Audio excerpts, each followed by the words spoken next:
Are you CIA? MI6? But you came to my home with bad intentions. And this is how it's going to end for you.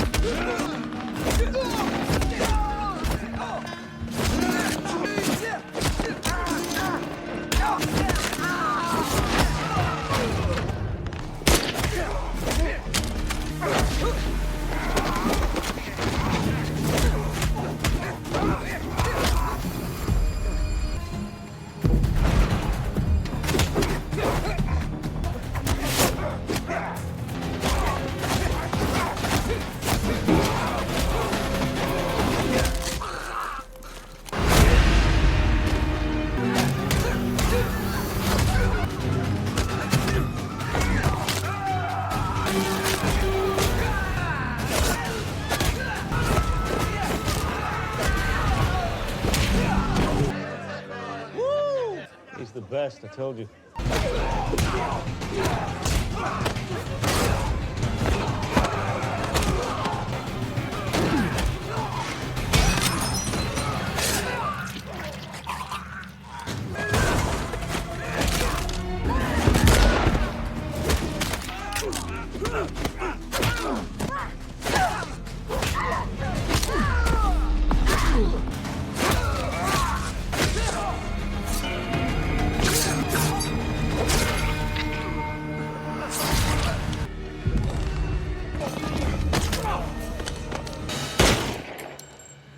The story begins in Mexico with Richard, a single father struggling to raise his son, Taylor.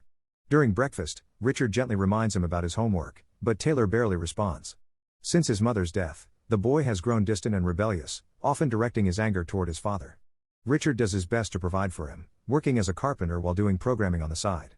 Yet his past is far darker than Taylor realizes. Before settling into this life, Richard was known as Nero, a feared intelligence operative whose name carried weight across Mexico. Later that day, Richard gets a call from Taylor's school. The principal informs him that Taylor has been in another fight. Later in the evening when Taylor returns home, Richard tries to talk to him.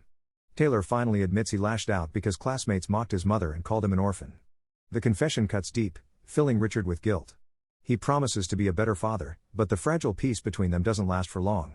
One afternoon, as Richard works on his computer, he's suddenly ambushed. A dart pierces his skin, and within seconds, he collapses unconscious. When he wakes, a call comes through from a mysterious man. The voice on the other end calls him Nero, his old code name, and delivers devastating news. His son, Taylor, has been kidnapped. The kidnapper, revealed to be Mzamo, the powerful leader of a Mexican drug cartel, forces Richard back into the violent world he left behind. To save his son, Nero must wipe out Mzamo's rivals, cartel by cartel. Armed with weapons, ammunition, and a body camera so Mzamo can watch everything live, Nero has no choice but to comply. His first mission, a luxury hotel where two rival bosses, Rosa and Garza, are holding a meeting. Nero storms the building, guns blazing.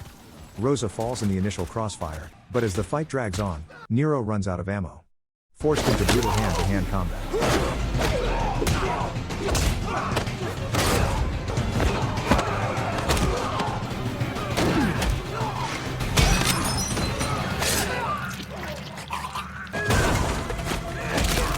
Nero dismantles Garza's men with ruthless precision, proving he hasn't lost a step.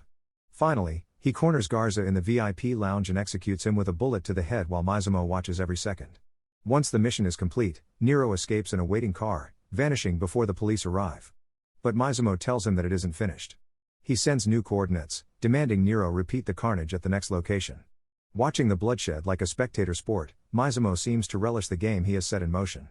By his side, his wife, Alanza, and his partner, Donovan, look on.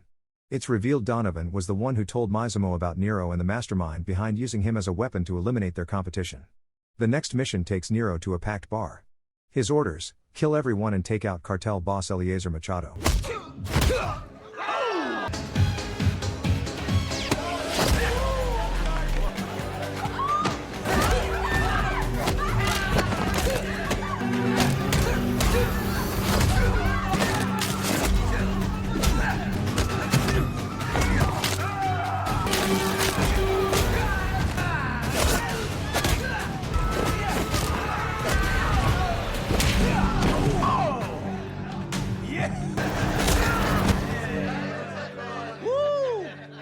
the best, I told you. Moving through the bar with precision, Nero unleashed his martial arts skills against the armed men, cutting down anyone who stood in his way. Soon, he reached a private room where Eleazar was indulging himself with a woman. Without hesitation, Nero struck, killing him instantly, right in front of Mzamo and the others. After completing the mission, Nero demanded a chance to speak with his son. When Taylor's voice finally came through, Nero's tone softened. He apologized for dragging his son into danger and confessed a truth he had long hidden. He had once been an intelligence agent in a covert unit, forced to confront the world's most ruthless criminals. He revealed that Taylor's mother had been murdered after his own partner betrayed him, exposing his identity. Shaken, Taylor broke down and admitted his regret for resenting his father all those years without knowing the truth.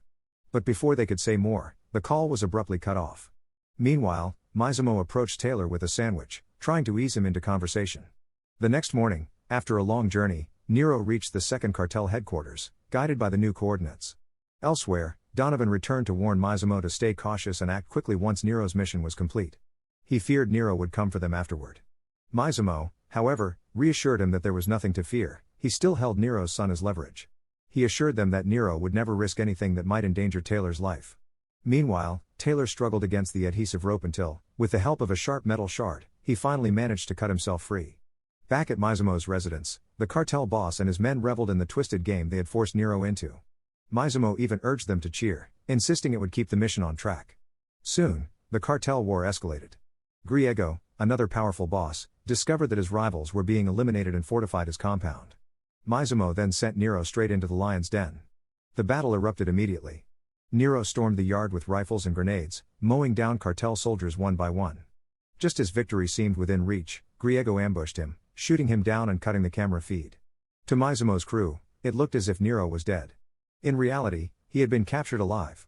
Inside the compound, Nero revealed the truth. Mzamo had orchestrated everything. So they forced you to do this? They want you and the other cartel heads taken care of. They took my son. Sorry you got mixed up in all this, but you came to my home with bad intentions.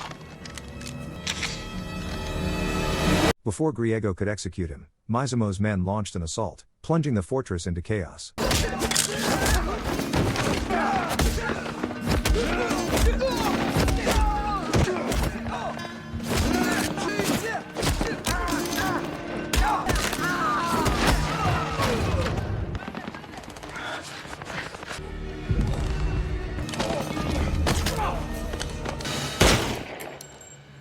Nero broke free, killed Griego in a brutal showdown, and escaped with his laptop, finally gaining the means to track Mzamo's location. With Taylor still in danger, Nero stormed Mzamo's mansion, only to uncover a deeper betrayal. Donovan, Mzamo's partner, turned out to be Nero's former colleague, the man who had betrayed him years ago and caused his wife's death. Donovan now intended to kill Taylor as well. But, surprisingly, Mzamo refused. Despite his ruthlessness, he would not harm a child and kept Taylor hidden. Nero burst in and didn't hesitate. He killed Donovan, ending years of betrayal and triggering a massive firefight. When the bullets ran dry, Nero fought savagely hand to hand until the last man fell.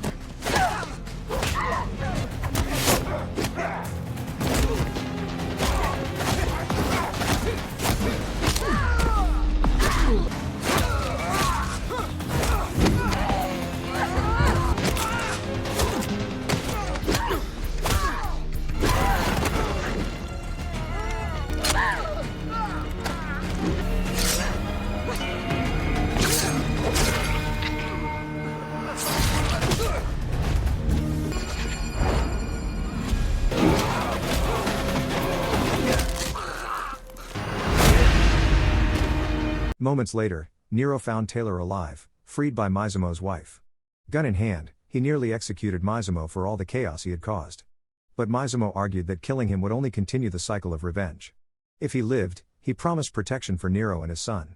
After a tense silence, Nero spared him, not for mercy, but for Taylor's future. The story closes with father and son riding away on a Harley-Davidson, a gift from Mzamo. For the first time, Taylor looks at his father with respect. Nero has returned to the violent life he swore off, but he has done it for the only thing that matters: family. Subscribe for more dramas like this, and don't forget to like this video, it really helps the channel grow.